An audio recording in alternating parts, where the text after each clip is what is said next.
इधर देखो बेटा,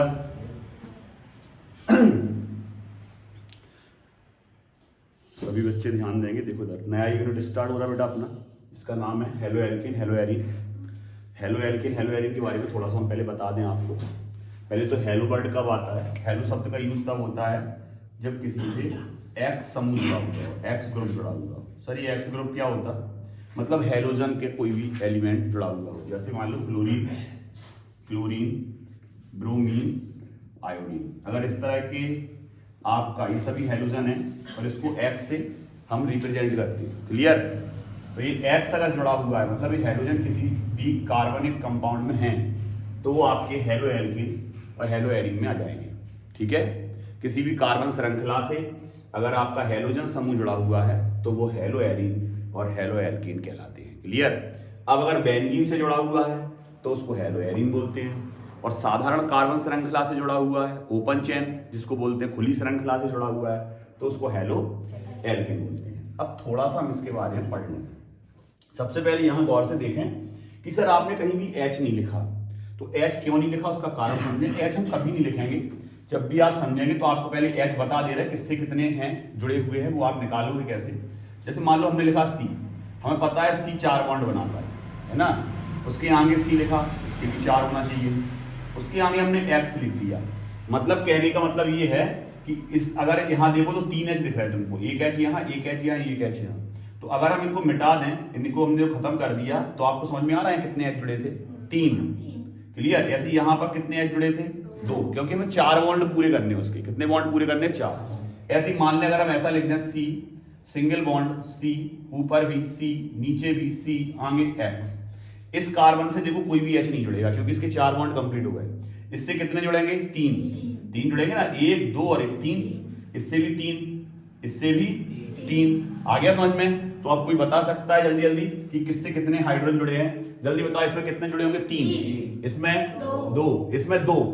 क्यों 2, क्योंकि इसका एक बॉन्ड यहां बन रहा है और एक बॉन्ड नीचे की तरफ बन रहा है। इसमें 2, इसमें 2, इसमें 2, इसमें 2, इसमें 1 जुड़ेगा केवल क्योंकि इसके 3 बॉन्ड बन रहे हैं, दिख रहा है 3 बॉन्ड, एक ये वाला, एक ये वाला, एक ये वाला, क्लियर। चलो छोड़ो, बाकी तो सब में देखो। यहाँ जल्दी बताओ कितने एच जुड़े होंगे, 3, यहाँ, यहाँ, यहाँ 3, यहाँ 1 क्योंकि एक ही बॉन्ड खाली है ऊपर, यहाँ 3, यहाँ 3, यहाँ पर 3, यहाँ पर 3, यहाँ पर 3। इससे कितना एच जुड़ेगा, 1 3 बॉन्ड है देखो उसके कंप्लीट, तो 1 ही जुड़ेगा एच। इससे कितने एच जुड़ेंगे, 2। इससे कितने एच जुड़ेंगे, 1, क्योंकि 3 बॉन्ड कंप्लीट है। आ गया है, सब समझ में आ गया। अब इससे कितने जुड़ेंगे, 3, इससे 1 एच, इससे 3 एच, इससे 3 एच, इससे 3 एच, इससे 3 एच, इससे 2 एच, क्लियर।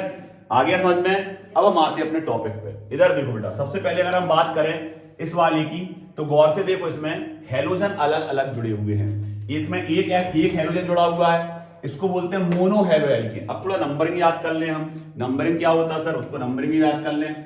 1 को क्या कहते हैं, 2 को क्या कहते हैं, 3 को क्या कहते हैं, 4 को क्या कहते हैं, 5 को क्या कहते हैं। कम से कम 5 तक हमें आना चाहिए। तो पहले को बोलते हैं बेटा, 1 हो तो उसको नंबरिंग में बोलते हैं मोनो, 2 को बोलते हैं बेटा डाई, 3 को बोलते हैं ट्राई, 4 को बोलते हैं बेटा टेट्रा, 5 को बोलते हैं पेंटा, आगे बहुत है हेक्सा, हेप्टा, उससे मतलब नहीं है। और आप चाहो तो उसको और भी कर सकते हो। 6 को बोलते हैं हेप्ट, हेप्टा।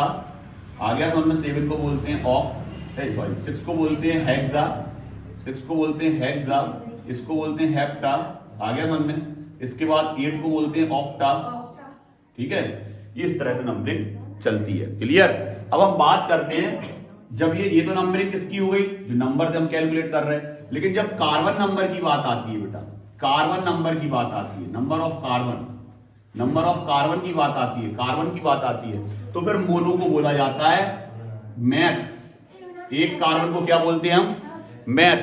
सिंगल कार्बन को मैथ बोलते हैं। 2 कार्बन हो तो उसको क्या बोलते हैं बेटा, एथ। 3 कार्बन को हम क्या बोलते हैं, प्रॉप। 4 कार्बन को हम क्या बोलते हैं, ब्यूट, ठीक है।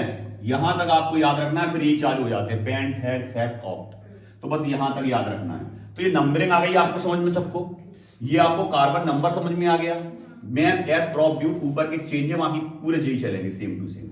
पेंटेन, हेक्सेन, हेप्टेन, ऑक्टेन, बस ये ऊपर के बदल जाते हैं। एक को मैथिन बोलेंगे, दो को एथिन, तीन को मतलब मैथ एथ प्रॉप ब्यूट। एन होगा तो एन लग जाएगा, इन होगा तो इन लग जाएगा, आयन होगा तो आयन लग जाएगा। क्लियर? चलो सबसे पहले हम बात करते हैं, अब अपने टॉपिक पे आए। ये आपने सब कुछ सीख लिया, सीखने के बाद अपने टॉपिक पे आते हैं। तो सबसे पहले हम बात करते हैं इसको, तो इसमें एक ही हैलोजन जुड़ा हुआ है, इसलिए इसको बोलेंगे मोनो हैलो एल्केन। ये कौन सा है बेटा? मोनो। मोनो मतलब क्या होता है? देखो ये लिखा एक, मतलब ये मोनो हैलो एल्केन है। क्या है? Mono alkane. इसको क्या बोलेंगे हम? डाई हैलो एल्केन, क्योंकि इसमें 2 एक्स हैं, इसमें 3 एक्स है, तो इसको क्या बोलेंगे? Tri haloalkane. Mono haloalkane समझ में आ गया, डाई हैलो एल्केन समझ में आ गया, ट्राई आ गया, जिसमें 3 जुड़े हो, जिसमें 2 जुड़े हो, जिसमें एक्स 1 हो। क्लियर? अब हम बात करते हैं नीचे वाले पे भी। देखो ये भी मोनो हैलो एल्केन है, ये भी डाई हैलो एल्केन है, ये भी ट्राई हैलो एल्केन है। क्लियर? क्योंकि इसमें 3 हैलोजन जुड़े, बस ये बेंजीन वाले हैं और ये कार्बन श्रृंखला वाले हैं। क्लियर?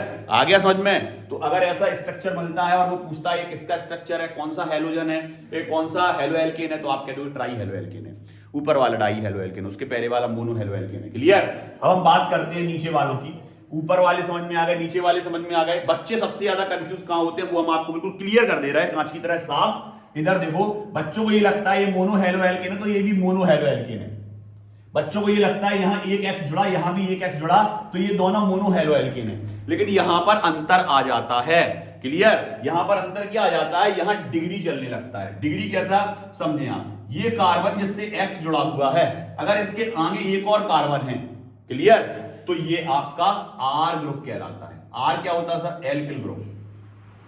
आर क्या होता है? Alkyl group. अगर एक कार्बन और जुड़ा तो वो आर कहलाता है। आर का मान होता है, जैसे एक कार्बन जुड़ा तो उसको हम बोल सकते हैं CH3। ठीक है? हो सकता है CH2 के बाद CH3 हो सकता है एक CH2 के बाद CH2 के बाद CH3 हो। क्लियर? ये तीनों आर है, ये तीनों क्या है? आर। सिंगल ऐसा एक आर, मतलब ये तीनों में से कुछ भी हो सकता है। आर को कॉमनली क्या बोलते हैं? हम देखो लिख दिया हमने, क्या बोलते हैं आर को? एल्काइल। ठीक है? एल्काइल है। एल्काइल की जगह ये ले सकते हैं। अगर एक कार्बन लोगे तो इसको बोलते हैं मैथिल। अगर इस तरह का ग्रुप जुड़ा है तो मैथिल है वो। क्लियर? अगर इस तरह का ग्रुप जुड़ा है उसको बोलेंगे एथिल। इस तरह का कोई भी ग्रुप जुड़ा है उसको बोलेंगे प्रोपिल। Maithil, ethyl, propyl. और 4 कार्बन होंगे तो ब्यूटिल, 5 होंगे तो पेंटिल। क्लियर? ये चीज इधर आओ, कितना आर जुड़ा? 1। डिग्री चलेगा यहां, एक आर के लिए 10। तो ये मोनो हैलो एल्केन तो है, ये भी मोनो हैलो एल्केन है, ये भी मोनो हैलो एल्केन है, लेकिन इसमें आप 10 लगाओगे। क्या लगाओगे? 10 मोनो हैलो एल्केन। क्लियर? इसके लिए आप क्या लगाओगे? 20 मोनो एल्केन। इसके लिए क्या लगाओगे? 30 मोनो हैलो एल्केन। क्लियर? तो यहां डिग्री जरूर लगाना है। क्लियर? ये चीज समझ में आ गई? नहीं तो बच्चे क्या सीधा लिखा है mono haloalkane, mono haloalkane. नहीं, आर देखो पहले कितने जुड़े हैं। क्लियर? इसके बाद हम नीचे आते हैं। हमें पता है जिस कार्बन से एक्स जुड़ा है, अगर उसका अगला कार्बन डबल बॉन्ड बना रहा, जैसे इस कार्बन से एक्स जुड़ा और इसका अगला कार्बन देखो क्या बना रहा? डबल बॉन्ड बना रहा बेटा, तो इसको बोलते हैं विनाइलिक। इनमें बहुत ज्यादा कंफ्यूजन होता है बच्चों को। क्लियर? तो क्लियर कर दें आपको, जब भी हम विनाइलिक की बात करें, एलाइलिक की बात करें, बेंजाइलिक की बात करें, तुरंत फिगर आना चाहिए दिमाग में। क्लियर? विनाइलिक कब होता है? जब जिस कार्बन से एक्स जुड़ा है उसके आगे वाला कार्बन क्या बना रहा? डबल बॉन्ड बना रहा, तो इसको बोलते हैं बेटा विनाइलिक। क्लियर? अब बात करते हैं, यहां देखो, ये देखो ये वाला कार्बन क्या बना रहा? बेंजीन में कितने कार्बन होते हैं सर? 6, जो रिंग में आपके अरेंज होते हैं, रिंग में व्यवस्थित होते हैं। यहां पर अगर अपन बात करें 6 कार्बन कैसे हैं, तो आप कहोगे सर 6 कार्बन ऐसे हैं कि एक कार्बन तो यहां है C, ठीक है, एक कार्बन यहां है सर, एक कार्बन यहां है सर, एक कार्बन यहां है सर, एक कार्बन यहां है और एक कार्बन यहां है। कितने? 6 कार्बन हो गए। अब गौर से देखो, इसका और इसका एक ही सा है। देखो इसमें डबल बॉन्ड है, उसके बाद वाले कार्बन से एक्स जुड़ा है। इसमें भी देखो जिस कार्बन पे डबल बॉन्ड है, इस वाले कार्बन पे क्या है? डबल बॉन्ड है। दिख रहा है डबल बॉन्ड? इस कार्बन पे डबल बॉन्ड है, इसके आगे वाले कार्बन से देखो एक्स जुड़ा, जो कि सिंगल बॉन्ड जा रहा फिर एक्स जुड़ा। देखो सिंगल बॉन्ड जा रहा फिर एक्स जुड़ा, तो ये और ये संरचना तो एक सी है, लेकिन चूंकि एक ओपन चेन में है इसलिए इसको बोलते हैं विनाइलिक, और ये क्लोज चेन में है। आ गया समझ में? साइक्लिक रिंग में बेंजीन के अंदर है, तो बेंजीन के पूरे हम पहले वो बना लें। लो ये बेंजीन के अंदर है, और बेंजीन को बोलते हैं एरोमेटिक कंपाउंड। एरोमेटिक कंपाउंड, तो एरोमेटिक में एरोमेटिक का जब इल बनाओगे तो वो एरिल कहलाएगा। एरोमेटिक का इल एरिल, एरोमेटिक कंपाउंड का इल एरिल, तो इसको बोला अपन ने एरिल हैलाइड। क्लियर? तो अब कोई एरिल हैलाइड अगर आपसे कहता है तो तुरंत समझ जाना कि उस कार्बन से, देखो यहां पे गड़बड़ हो गई थोड़ी, बेंजीन में आएगा तो फिर वहां पर वो कार्बन आ जाएगा, ये वाली। हाँ चलो छोड़ो, इधर देखो, जिस कार्बन से आपका क्या जुड़ा है, बेंजीन ही है, क्यों, चलो बेंजीन। लेकिन यहां पर तो वो आ रहा है जिस कार्बन से डबल बॉन्ड बनाओ। चलो ठीक है, इधर देखो थोड़ा सा कंफ्यूजन है, इधर देखो क्लियर कर लो उसको। जिस कार्बन से आपका बिनाइलिक और बेंजाइलिक को समझ लो पहले, ये दोनों एक से होते हैं, ये अलग है, ठीक है। इधर देखो, जिस कार्बन से आपका X जुड़ा है उसका दूसरा वाला कार्बन डबल बना रहा, क्लियर है। इधर देखो, जिस कार्बन से यहां कार्बन आएगा ना, यहां पे कार्बन आएगा, बिल्कुल बेंजीन है, और बिल्कुल है, ये कार्बन आ गया आपका। जो कार्बन देखो डबल बना रहा, जो कार्बन डबल बना रहा, जो कार्बन डबल बना रहा, उसके आगे देखो CH2 है, CH2 है, उसके आगे X, उसके आगे X है। मतलब अगर इस तरह का संरचना है तो बेंजाइलिक और बेंजीन में है तो बेंजाइलिक, और ओपन चेन में है तो ये दोनों क्लियर, ये दोनों क्लियर, भैया भैया हैं, भैया भैया हैं, ठीक है। एक और एक दो, एक 3 कार्बन वाला, एक 6 कार्बन वाला है, एक बड़ा भाई एक छोटा भाई है, दोनों में सेम कंडीशन है, CH2 के बाद X लगा, CH2 के बाद X लगा।